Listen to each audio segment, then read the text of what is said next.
start off with search engine optimization. What the heck does that mean? So, search engine optimization is very loose. There's actually two kinds. There's off-site and on-site. On-site is what you do on your website. That is simply put, is just to leverage the keywords that you use in Google or other organic traffic systems like Bing or Yahoo to your advantage to get people to show up on your website when they type a specific keyword in, like financial services in Buffalo, New York. Off-site refers to anything that is like Google My Business, third-party referral websites, or even Facebook to some degree, or anything like that, so social media. And essentially what it is that it's not just about the keywords, because every time you hear SEO, it's always linked to keywords. It's more or less about the user experience that's involved on a website and the content, and more importantly, the message you put on the website to get a person from Google to a web page to your end goal. Can you just tell everybody like a sample campaign that somebody would run with you? Like if I'm a financial advisor, I need leads, I know I need to get out there. What's a sample campaign that I might call you and have you run for me? Sure, yeah.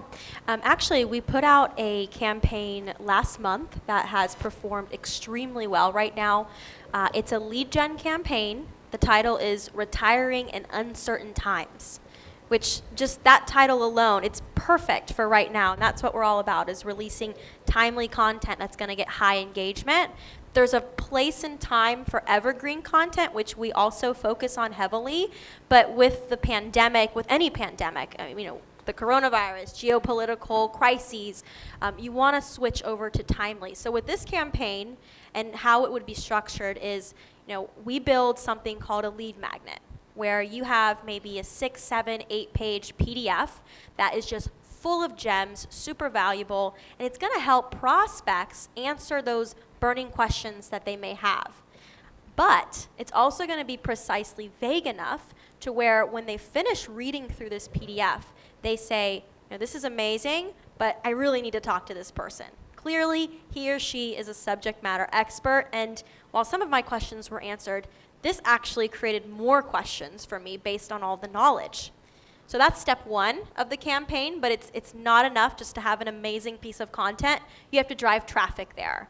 And so with our lead gen campaigns, you'll always find the traffic drivers, the promotional elements will be on a timeline and coordinated, as I mentioned before, but also on multiple channels. So you'll get 3 weeks of emails, 1 email per week. We recommend that you subscribe a relevant email list, contact list, so people pre-retiree, retiree list. You'll get 12 social posts over the course of 4 weeks. So every week, a post is going out to Facebook, to LinkedIn, to Twitter, okay, trying to capture those audiences. But we do this every single week because we know with 1 email and 1 social post, you cannot capture all of your audience. And if you're going to have this awesome campaign, you want to get 100% of the results that you can get from that campaign, not 10. So this is what we say is how you squeeze the juice out of your marketing. And so we have this sort of follow-up strategy. We're touching on the topic every single week. Every week the email is different, the social image is totally different, but it's around the same theme. And so what are we doing with all of that promotion? Well, we want to get people's information in exchange for that valuable lead magnet. So you would consider that gated content. So we actually drive them to a landing page, which is different than driving traffic to a website. When you're dealing with prospecting or cold audiences, you don't always want to drive them to a website. There's a lot going on a website. Lots of buttons, menus, options. So we drive them instead to a very focused landing page. So that's also included in our lead gen campaigns. And they're going to opt in on that page, and that's the only thing that they can do on that page. It's very simple, in exchange for that gated content. And I'm almost done, I promise, but it doesn't stop there. So once they do opt in, awesome. Now you have their email address. You just grew your list. You can market to them every single month with fresh content. But we want to keep moving them down the funnel. So we want to include the PDF, but also 3 follow-up emails 3 weeks after they download the PDF. Checking in with them, short and sweet. And then we also want to give them the opportunity before they even start reading the PDF to book a meeting with you. That's a perfect time. It's not too soon. It's right after they opt in, so they're starting to feel a little trust with you. But then we throw that, we call it a tripwire page. We throw that in. We give them the opportunity to book a time. If they do, great. Now you have a meeting scheduled. If they don't, all of those automated follow-up emails from the opt-in are also going to help push them towards a meeting with you. And lastly, if it doesn't happen on month 1, don't lose hope, because there are plenty of prospects that take over 12 touches. In fact, 30% of all the leads that you can get out of a campaign are not going to happen on the first touch. Could be 12, could be 9, etc. How do I make the ads cost effective? So with Facebook, it's understanding the algorithm in Facebook. So Facebook typically uses CPM, cost per 1,000 impression. There is like a cost per click aspect of it, but it's mostly 1,000 impressions per X amount of dollar you spend. So it's really understanding how many ads you want to put out based on how your daily budget is. So for instance, if you have a daily budget of $20, you might not want to put out so many ads, so that way it gives all your ads some time to see which ads are going to be the best. Also, to double down on that is detailed target audiences. Don't go too detailed, but don't go too broad. So selecting the right audience, the right group of people, and then using effective call to actions. And then again, what you were saying earlier, landing pages, where the landing pages are not, it's one action on that landing page. Sign up. There's nothing there, no menus, no nothing like that. Because your landing page actually takes into account the cost of money that you're going to spend on Facebook. So whatever you do on your ads will actually correlate to what that landing page looks like, and that dictates your cost of how much you're going to spend. So it's not about just throwing money to the wall or how much money or when you spend it, but how effective your ad is actually written out in accordance to the system that you're using. And I would say before you really start putting your ads out, the most important thing to me is testing your ads. I would think about testing the creative, testing the copy, the text, and the ad itself, and what you use on the social media post itself. And we can, am I correct by saying, like, we test it with like $10, right? Yes. I mean, it's not like, Yeah, you don't have to put a lot into it. yeah, 10, 15 bucks, and you can start to see if your ads are actually working. How would you come up with a budget at that point? So with the budget, it's all about knowing how many people I want to target and where I'm going to target. Typically, if I'm going to target someplace huge, let's just say the United States, a $10 budget per day isn't going to be necessarily good, because that's way too many people for such a small amount of cost. So what I use, it's actually we're all numbers people here. We all look at graphs here. So it's a really simple number. You take whatever you want to spend per day, so $10, and times that by 30.4. That's the average number of days in a single month. So 10 times 30.4, that's $304. That's how much money you're going to spend per month on your advertising. And then you can kind of scale from there. But I typically, the way it works, with, like, if you think about Facebook versus all the other advertisings, Facebook is usually the cheapest area to go for advertising, where 10 to 15 bucks can get you started a little bit. Google's going to be a little bit more expensive. LinkedIn will probably be the most expensive because of the detailed targeting you can do in there, such as, CXOs and seniorities and so on and so forth. Is it best to run video or still images? I would say it really depends on the content that what your targeted goal is here. Whatever kind of ad you're running, sometimes still image ads can be better. Here recently, in the last couple of years, I would say that video ads has really outperformed picture ads. With video ads, you got movement going that catches people's attention. Plus, you also have the opportunity to put a lot more call to action or more information into a video than you can a still image. The thing with a still image, though, that you could do stuff like a carousel or image slider, and that works really well. The only thing with still image ads is Facebook limits the amount of text you're allowed to put on that ad. Whereas right now, video, they don't do that. So you can kind of get away with a little bit more with a video ad than you can with a still image ad. Yeah, and I want to double down on that too. So Facebook recently came out with something called responsive ads, where you could put more than one headline or description in there. And that kind of like mitigates the fact of having the amount of text on your still images. Now, me personally, I don't put any text on my still images, because it just, the amount of testing I've ever done, it's just not that effective. But because of responsive ads, where I can put multiple headlines and multiple descriptions, now I can actually get multiple crosses of advertising with just one ad, give it a decent budget, and now I can see which combination of that ad did the best, and then run it more thoroughly thereon after. So it's a great way to start A/B testing with your videos, because I always say do both, because it's always good to kind of, what you mentioned before, ad fatigue, where you don't want to have everything out there in front of you too long. You want to kind of keep it fresh, keep it going. And with the attention span of 8 seconds for us normal human beings in this day and age now, true that it's actually true according to science, you want to have a very well thoughtful, engaging 15 to 30 second video to really get your message across, so that way, they can go on to the next stop. And that's where, you can start building audiences. Let's switch to YouTube for a second. When we first met Joe, he said, I said, what do you do? He said, well, one of the things I do is, those annoying ads you got to watch on YouTube before you get to your video? I'm like, yeah, I hate those. He goes, yeah, that's me. Is it worth it to advertise on YouTube? And if so, how does somebody go about that? What's the strategy behind YouTube? So YouTube advertising is Google Ads advertising. Google owns YouTube. So anytime you want to advertise with YouTube, you're technically advertising with Google. And you absolutely want to advertise on YouTube, because you have to understand that YouTube basically gets I think a 500 million to 1 billion watches per day. Like, that's how many people watch YouTube a day on various content. What makes it so special with YouTube when you do advertising on there is the capabilities behind it. So we're running an ad right now where we're just promoting the podcast. Well, there's tons of people on YouTube as a platform, but what we're doing here is, if you know how to leverage the system to your advantage, you could target the Daily Wire. So now the Daily Wire and all their videos play our ads. The Fox News' YouTube channel, all their videos play our ads, so on and so forth. We could choose what channels we want the ads to go on, and then we could also choose the type of people we want to advertise to. So an example of this is, I want to target these types of people that watch these videos, but at the same time are in the top 10th percentile for financial home income. So I can do that. That's something I can easily do on there. And then you make a well-written video, and then you add it into YouTube.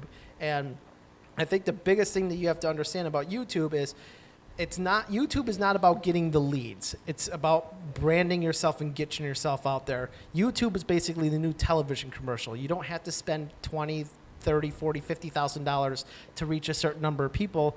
You could spend $400 to get 40,000 people to watch your ad, or anything like that. So it's cost effective, where you as a person is the one controlling the cost, not the other way around. How do I get my first 1,000 subscribers on YouTube? There's a few different ways. There's what's called is the 1% rule. You could think, out of every 10 videos you post on YouTube, you could expect to get 1 new subscriber. So you need to post a lot of videos to get there. There's also what they call the 33rd rule, which is you need to post at least 33 videos before you can expect to start getting any traction on your videos. One thing you can do is use the end screen link. So you'd make one main ad. You could call it like a money ad or a call to action ad, and you make sure you have a good strong call to action at the end of that. And then you can make several smaller videos that are around that same topic and have them at that end screen link linked to your main money ad. Wow. So it's kind of like a way to drive more people to your main money ad. What types of videos should I run on YouTube? So when it comes to YouTube, you could run pretty much any type of video you want. It's all about the content, not necessarily about the quality, although I do favor better quality videos, don't get me wrong there, but it's really about the message behind the video itself, and more importantly, what you put in as your title, what you put in as your description, and what you put in as your tags. Because remember, YouTube is 2 things. It's a social platform and it's a search engine. So it's still owned by Google, which means you can also have your YouTube video show up on Google. So it's not just about, hey, let me put a video up on there, but not give it a proper title, a proper description, and a proper tag, because all that information is even the stuff you say on YouTube, even though you might think, oh, it's a video, but Google hears it and Google actually understands what's going on there, and they can place your content based on all the combining factors of what you have based on the keywords you want to rank for, essentially. So it's about the content more so. One thing about the first 1,000 subscribers, why we bring that up is to start running ads on YouTube, you need to get your first 1,000 subscribers, or and over 4,000 hours of watch time. Well, let's talk about just social media. What's the best way to engage with people in social media? So remember when I talked about earlier about giving more than you take in social media? And this is exactly what I wanted to talk about when we start doing pages and we get into personal pages, company pages, groups, and so on and so forth. The first half of it is knowing your audience. Now, we're all in the financial professional here. We know that LinkedIn is probably one of the most powerful assets, but also if we're talking retirement and Social Security, a lot of older folks are now being on Facebook because the younger generation decided to switch to like what is that? Snapchat, Instachat, or whatever TikTok. it is. So Facebook's is kind of taken over on the middle to, middle age to up area. But giving more than I take, what I mean by that is like just because you post a piece of article on there or anything like that, doesn't mean you're going to get any traction out of it. So what I recommend is it's a simple and easy strategy, somewhat time consuming if you look at it in the grander scheme of things. But when I talked about groups earlier, find a group, let's just say retirement 401k group, and go around on there, start looking at the content that everyone else is posting on there. Like some of the stuff, comment on it, share it to your other friends. Those all get noticed by the algorithm and also get noticed by the person. And then be like, oh, someone shared my other stuff. They seen it, they liked it, they did this, because they all get notified of that. Then they'll start to notice that you're also posting on there. So when you become more active in the group, they become more active with you. So give more than you take out of it, and then that's what builds a better trusting circle on social media. Sorry. And I think that ties hand in hand with posting a lot of organic content, not just posting paid ads all the time. Organic content really helps for somebody to know that you're a legitimate business. A lot of times people will check your social media pages out before they start doing business with you, just to see if you're a legitimate business. So posting good quality content organically is really great. I want to make sure we have a bunch of time because I know a lot of folks are going to have questions. Did you have anything you wanted to sort of wrap up with as far as I letting would them love know to. about Snappy Kraken and how they can use you? And we actually called you Snappy Cracker before. So. We've been called all sorts of things. And I almost said it again. I'm like, no, Snappy Kraken. Yeah. No, I think you both made some excellent points on social media, especially driving home the message that you shouldn't just post content about your services. We say the same thing at Snappy Kraken. In fact, our top performing members, they're not just using our content. They're not just pushing out our organic posts, which are fantastic, and they have all the funnels built through with them, but they're also posting about their home life, their personal life. And that is absolutely how you grow a better following, and a better following is going to lead, obviously, to better results. On that topic of results, we are also the only marketing platform and technology in this space that publishes our results every single year. We want everyone to see how our content performs. We can't say that about some of our competitors, but again, that's where we know we stand very, very strong and we stand out. So if any of you are interested, I wanted to talk a little bit about some of the things that are working right now. And I thought that, it'd be a great idea to have all of you have this report in your hands. Most of us have cell phones. So if you want to go from your cell phone to snappykraken.com/half-time-report. So snappykraken.com/half-time-report. You can download our most recent report, which we put out in June. So we put one out in January that covered all of 2019, but things really changed in the first 6 months of 2020, so we knew we needed to put something out sooner than next January. This really dives deep into some important insights on what was working for us, trends we saw with our own content, and it's analyzing over 9 million campaigns that were launched on the platform. Wow. Let's open it up for questions. We used to run TV commercials. We still do. And I can tell you that it is moving online. We're seeing the results from some of our TV commercials, and they're not like the results we're getting for spending $50 on Facebook or $70. We're not filling rooms from our TV commercials anymore. We are filling virtual seminars now Absolutely. from our online content. And I will say that, and we've said this all the time, it seems to me it's not about spending money. It's not, on TV commercials you'd say, well, I'm going to spend $37,000 and I'm just going to overwhelm the station. But that doesn't seem to matter online. It seems more about spending it wisely and understanding what you're doing. When Glenn and I think of a marketing budget, we think of $10,000, $20,000, right? And then Joe and Kelsey come to us and say, now we're going to start with $10. Like $10? Like that was my coffee money this morning. Like $10, really? Like we're going to be able to figure this out for $10? Well, maybe 20. Okay. And I'm like, there's no way, right? We were both like, yeah, no way we're going to get 50 people in a room or on a meeting. We got 70, right? Yeah. I said, and that money's not being wasted either. With a TV commercial, you have to focus on the network and who's watching that network. Whereas social media ads, you can really dive into the demographics and really target the audience you want to target. So you're not wasting so much money on a generalization. It's really specific. Yeah, and the same thing with Facebook, right? I mean, we can say, like when it comes to Social Security, we know. I mean, they share everything with you on Facebook. Really amazing, right? Right. Here's my family. Here's my age. Here's Your the car interests. I drive. Yeah, here's the interests. And you can sort of not only break into age, but what they're also interested in as well, right?